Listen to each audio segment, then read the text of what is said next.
Obviously, you don't want to give the Valentina to Yue because how strong he is. Matilda now being picked up by APBren now. Red J special now for sure. Now they will get the Akai, the winning hero that they used when they went up against Geek Fam Indonesia. Quickly banned and sorted out by Daewoo, but that did not net them the series victory anyways. So I'm thinking like Bruno Akai here for Blacklist. Oh, Lilia. Okay. Lilia picked up. This is something that, I mean, she is priority, but oftentimes, you don't see this exactly right now. Is this a smart choice? Pick up the Lilia and the Kai for now, and all you see is the Matilda? For sure. It's a US special.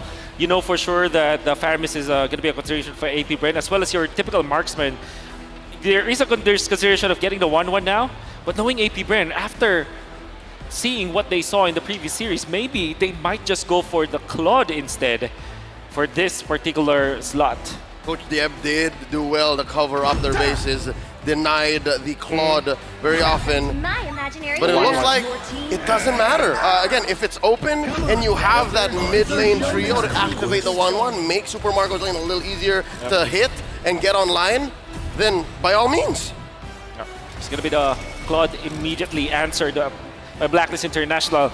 I think at this stage of the tournament, this is what you may notice. There will be only 3 heroes that they may be picking up in the marksman role. The 1-1, the Bruno, and the Claude. They're just going to be shuffling between those 3 heroes because they need to win the games. Like, obviously, the Brodies, your Brodies, your Beatrix, they can win you games, right? But when it comes to like winning an entire series, you have to get to those all reliable carry heroes. Yeah, it's funny too, because when you look at it, right, even in the previous series, you saw how much focus was on Super Marco's lane, right? It was choked out to the point where, once again, he was so far behind in terms of the gold-to-gold matchup in the gold lane that it really, stopped them from doing what they had to do to stay in that game. And so that can be a similar game plan here. But once again, those picks locked in, we have to focus on the XP lane, right? The impact lane right now is currently in the M5. It plays a huge role here. Yeah, I'm thinking about like Lapu-Lapu or Kali, these heroes that are played in a role where you're an XP lane, but you're also an assassin in a way, right? But at the same time, the Terizla should be a consideration for both teams, since the Terizla is a hero that's good against the Claude, good against the 1-1 as well. And I like the fact that APBren will be denying sustained heroes now, because that is what 1-1 doesn't want to face. So now I'm wondering, do they allow the Minotaur? The Minotaur is still out there. If both teams are looking for an XP laner, it's very clear that Blacklist actually need a roamer. You have to activate a Yue. You have to allow for them to, again, be ready for these false collapses, fall away team fights, fade away team fights. So I'm wondering if that's going to be possible with what's left on the board after Coach Ducky and Coach Bren are done banning. Oh, there's the Khalid, as we talked about. It's been making waves, or sand waves, if you will, throughout M5, of course. Love it. Thank you. Let's see if this last ban is actually that Minotaur, because I think one of the questions is, Hitman becoming the heel man. There's been a mixture of his own playstyle so far. Is Minotaur that answer for APBren to ban out? Or the Rafaela, maybe? Either will be great. And obviously the Minotaur is a hero that Claude doesn't want to face. It means that if it is let go, Blacklist are going to be inclined to pick that up, their 4th pick. Or maybe they, maybe the answer is have Edward be the flex hero, or the hero that will have the complete answers, which is the traditional trajectory for Blacklist International. Good call. There it is. Yep. Going to be banned out once again. Minotaur taking another picture alongside that Estes pick.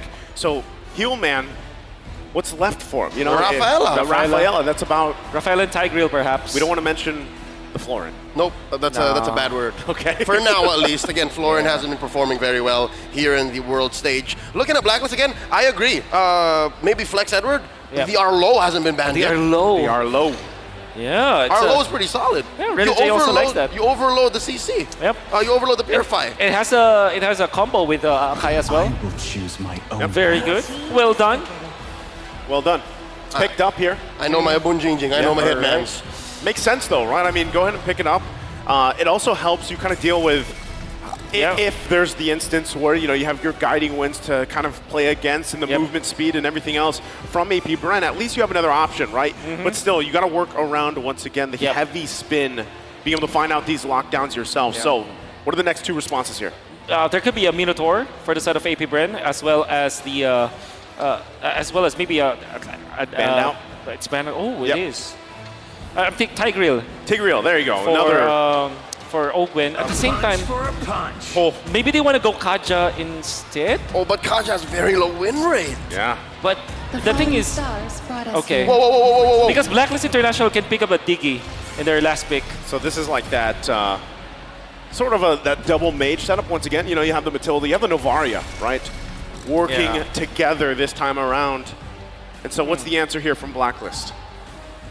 I'm thinking Diggy, in fact, because it's a hero that will really just solve the problems for Blacklist International. They can like group up, especially because they already have the Arlot as well as the Akai anyways. Maybe a safer route could be the Tigreal for Mr. Renegade. Yeah, one or the other. The other is more defensive, but more proactive when it comes to vision. The other can turn around fights. Oh, wow. They pick up How about neither? We've kind of forgot about Angela. I would have thought that APBren would have taken that instead of the Novaria because that's a good combo. But then, Angela Claude, classic combo as well. It's almost like a Diggy. Well, the Diggy helps you survive the crowd control, but the Angela allows for you to just tank up. And it has a great combo with the Claude anyways. Interesting. It's going to be really the execution factor here as we look at both of these lineups working certain ways from the early game. Of course, the transition, the rotations, very important here. And I gotta say too, man, the Akai performance so far from Sensui has been on point. Is Kyle Teasy ready to match up once again as we get ready to load up into game one here, the lower bracket final, APBren, Blacklist International. The agents are here, the Hive is here. Which one will pull through in the series as we start game one? Looking out for these early rotations. Again, both teams have been on the receiving end and the aggressive end of these early starts. Sensui on the purple, Kyle starting up orange. Bit of a kite for black. And obviously, when it comes to the Lord fights, it's going to be another classic retreat battle. Fortunately for the Martis, he does have the crowd control immunity. And Ogwen, interestingly, only picked up didn't have the EXP earlier on. But anyways, he's trying to mind fight in the middle. Yeah. Again, pressure like early on, this point, you know, at this point, it could change the course of the early game at least. Real quick though, emblems, anything sticking out besides all this poke? Well, nothing much really. Maybe this Master Assassin on the 1-1, perhaps. This is the first time probably that you see this. Typically you go firmness or tenacity, right? But he went for the Master Assassin. Ogwen in the back, drawing first blood underneath tier 2 as Yui was trying to recall home. That's what I was saying, man. You know, you put on the pressure early on, it can change the course of this early game, especially talking about a lot of this rotation for both these teams. Still the focus that APBren wants to keep the pressure going, even against Sensui, right? Try to get any lead that you can work around, especially that first objective, the turtle. A lot of the teams here against APBren, sometimes they find it out, sometimes they let it slip through. But I feel like Blacklist International, they want to just go ahead, contest all these things, right? Yep. Give it up to them the best they can, try to win these early fights if they can. Now, typically, Wolf, when we see the Angela pop through, it's a little more passive, right? The play style here.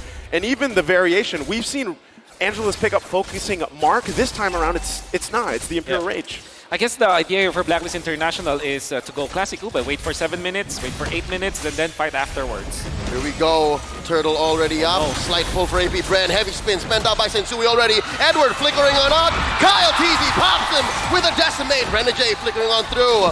There's a puppet on the strings. APBren putting up bodies in between them and Blacklist. Turtle scored. APBren. Great force out coming out from Flap TZ, forcing the heavy spin while only using his flicker. He can get back to the fight. Then, we know for sure that Cal TZ had a micro objective battle against Sensui the Lizard, where they had a retry battle that favored Cal TZ eventually. That meant that Kyle TZ had easier access to level 5, and Sensui not having the heavy spin and a level disadvantage, he just decided, I will not fight. Yeah, I feel like as you're Blacklist International here, and you're working against, let's say, the lineup of APBren, right? The tools that they have vision, They have utility in terms of mobility, right, with the Matilda pick.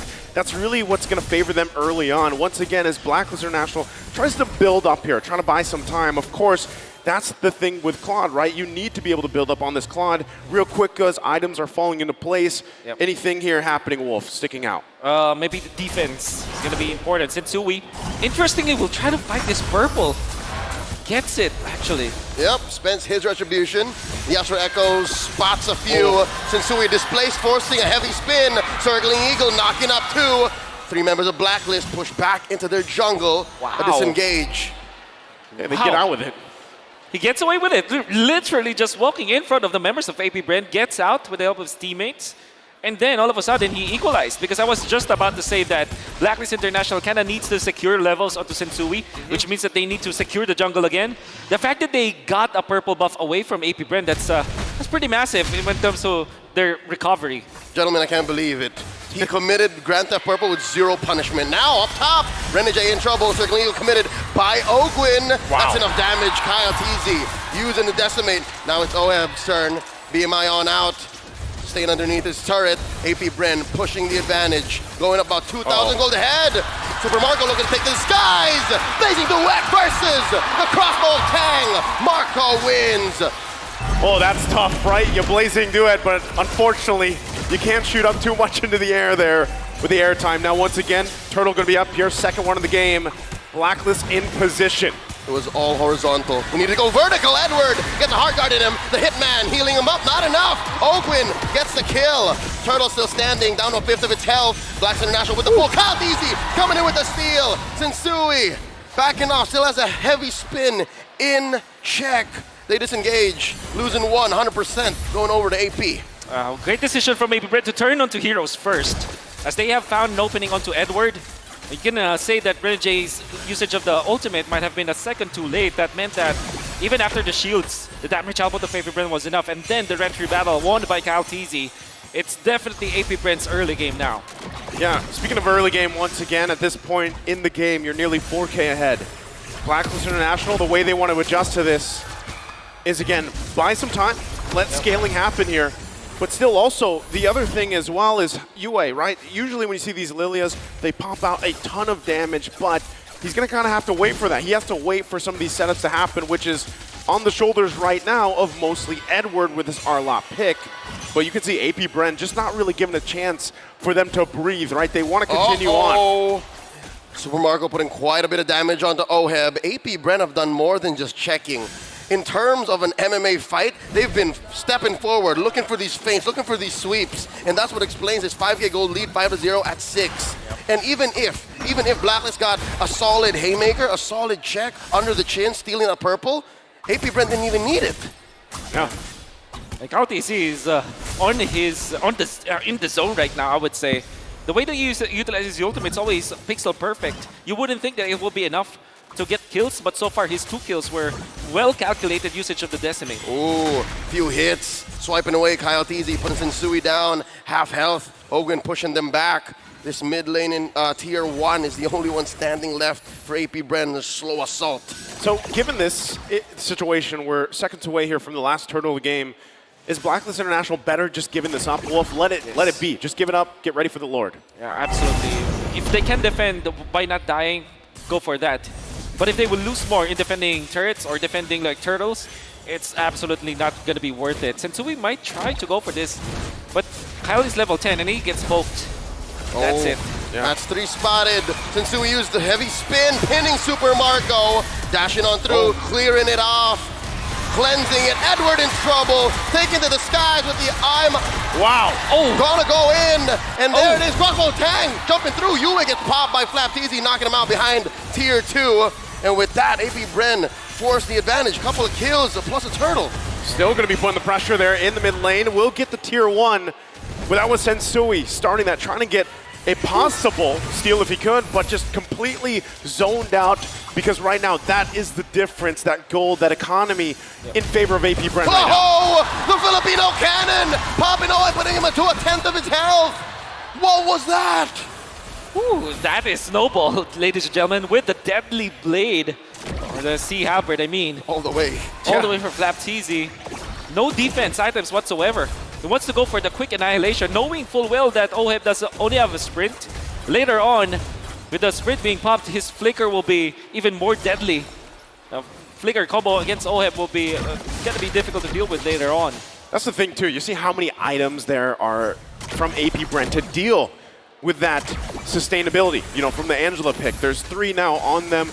They're all ready to pretty much fight in these skirmishes, and that's why, once again, the Heart Guard really hasn't had much of an impact, right? They continue to whittle down, and then when the Heart Guard's supposed to be there, it's not providing enough healing because of the itemization from APBren. They further the lead. Sensui, though, will be able to get the orange as he backs off once again. Blacklist really trying to hold on to any of the real estate they can on their side of the map, but right now, you can see the power of this lead. Yeah, definitely. Even APBren just taking over the jungle of Blacklist International, they can't do anything about it. But fortunately, Sensui had the guts to use the Retribution, steals it away. Look at that Astral Spear hitting onto 2, putting them at below 50% HP with just 1 shot. Oh! Again, right? This is why Novaria, for the longest time, has been prioritized, right? Vision, poke potential, increasing the hitbox even, and now with everything, APBren's going to be able to go ahead and just grab themselves this Lord as well. Blacklist International still not positions to really deal with this. enjoyyy just picking up the Ice Queen wand here. Yeah. They're very far behind in terms of itemization. Super Marco picking up a big defensive item pickup, the Wind of Nature. I gotta say though, this is not the first time the Blacklist International were put in this very bad spot. That's right. Just yesterday, they overcame, what, a 10k gold lead, 12k gold lead? And now, they have the heroes to actually win this game. They have the Claude Angela, Lilia for the defense, and Akai for a win condition pin down. If you're talking about lessons, Wolf, APBren had the same lead. That's true. A massive lead. So now they're pushing the advantage. They're getting on the offensive because they have to. Exactly. They have to. So either way, once again, Blacklist International still could hold on much longer. It is only 10.5 minutes in. They got to make quick work of the Lord top side. They have the tools to stay in the game, at least extended. Oheb also has to be very careful on this approach. You can see as well, damage is there. They're going to deal with the Lord here. Astral Echo thrown out, spotting 3. This is an odd and awkward position for an Angela. They don't like being in the front lines like this. Ogwin setting it up, looking for that circling eagle, waiting for it to go off of cooldown, does not engage. A successful defense by Black. That will inflate APBren's lead to 9.8k, but it will not end the game yet. What they can do right now is to clear out the jungle, make sure that Blacklist International will have to group up and just stay for scraps, just dividing all of those gold that they get from the minions that are incoming and not get any more from the jungle creeps. Well, they deal with these shots here. Once again, looking at the items, you can see, right, Oheb needs a lot of time. He's only got the Demon Hunter Sword. He's got the Golden Staff here. Most likely will be able to grab the Wind of Nature next. But still, that's the thing, right? Working alongside the fact that you are down this far behind, the approach you have to take is you got to be kind of cautious, careful. Ogwin constantly putting the pressure here with the Circling Eagle for Blacklist International, and that's why the positioning is so important. Even looking across the map, looking at the positioning of APBren, they want to punish a misstep from Blacklist International to possibly end the game early, right? They don't want to extend it too far. They go for Sensui. He's at the front, but he's going to be fine. The pokes come through, though. Something about Few here in game number 1 tells me he's in it to win it. He's been catching Blacklist International with 4-man, 5-man Astral Recalls on a constant basis. 12 minutes in, I think there have been 4 or 5 big ticket ults from this Novaria. Yeah. And it's going to help with the check. It's going to help make this 22nd Lord coming up all the more important because the turn is going to be almost impossible for Blacklist. See Edward now picking up the Radiant Armor, much needed. And one thing that I noticed, how Blacklist International plays so far, then stage 2 of knockouts, Renjay never leaves Oheb's side. But this time, picking up the Angela means that you actually can leave Oheb behind. Ooh, Platizi playing footsies, checking who else is with Edward here. Spots Renjay in the back, throwing out a Circling Eagle, they back out. Again, I think at this point still, given the difference here, yeah, the Retro is going to be used, so I don't feel like they actually want to go ahead and fight. Obviously, this Lord, APBren's got that information as well. They can go ahead and clear this. Going for the Blitz, slight pull, APBren with a clear lead, melting the lure, down to a 5th, a 6th, an 8th, a 10th. Clearly, APBren in control here. 10K ahead, 7-0, 13 minutes in. Ogwen does not find him. And a very nice idea coming up from APBren. They forced the retribution, and knowing full well that the Blacklist International didn't have the retribution too, that means that they could fight and couldn't fight around the Lord area. That's a quick take coming up from APBren. How good is their push though? We're gonna see. As they're slowly pushing the middle, they're kind of freezing it so that all of the lanes will come up together. Unfortunately, the bottom lane is gonna go first. Well, Edward using the final slash. So still, they got to deal with the lanes. Lord now on the top side. APBren wants to get these base turrets down. It's going to start up top. Another big 5-man lateral Astral Echo. The pull, the dash, the jump. Edward moving on through. Agent Zero. Spell up and through. Forcing out of Black Shoes. Flapped easy. Taking a few hits there. Inside the base now. The Blazing Duet coming in. Edward popped, dropped, and not going to be able to stop this push from APBren. 13K ahead, barreling through. Up next on the docket, bottom lane. Blacks International going to be able to defend, clear that wave. Only one inhibitor falls. They hold on to at least a little bit longer. Bottom turret, one hit away here. But Blacklist International, you can see they're starting to get the damage online, especially for Oheb. But can they hold on longer? The jump in, another Black Shoes, a heavy spin, pinning down Flapteezy, gonna take him down. But Sensui pays the iron price. Marco taking down an inhibitor in mid, down bottom as well. Sensui's not here to half through and split these waves, but it looks like it's gonna slow down. Unless APBren waiting for a wave in mid. The Astral Echo spots the 4 remaining members of Black. The circling. Oh! Good eye sniper! Few finds one. 3 defenders left underneath the base. There's a solid wave. Renegade coming through. Hard guard is going to be enough. Kyle Easy wailing away at the base. Oheb goes down. Few pops him. And now the base stands alone with 2 members of Black, 1 member of Black. No more. It's a wipeout. APBren takes game 1. And it looks like they've adjusted very quickly from the